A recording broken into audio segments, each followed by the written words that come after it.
আমরা করব brain boosting activity. তার জন্য যেটা লাগবে সেটা হচ্ছে কাগজের কাপ আর দুটো স্টিক বা স্কেচ পেন যেটা।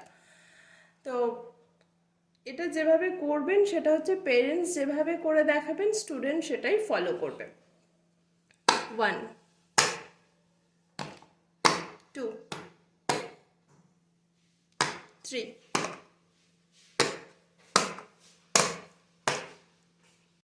এবার প্রথমে দুটো কাপ ছিল, সেটাতে স্টুডেন্ট ইউজ টু হয়ে গেলে তারপর আরও একটা কাপ অ্যাড করবেন। 1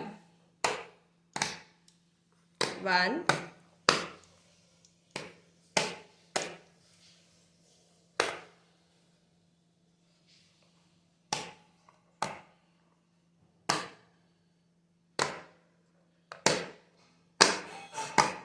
এইভাবে প্রত্যেকটা বা আপনাদের ইচ্ছে মতো কিছু স্টেপ মানে পরপর করিয়ে নিয়ে সেটাই student as it is follow করবে।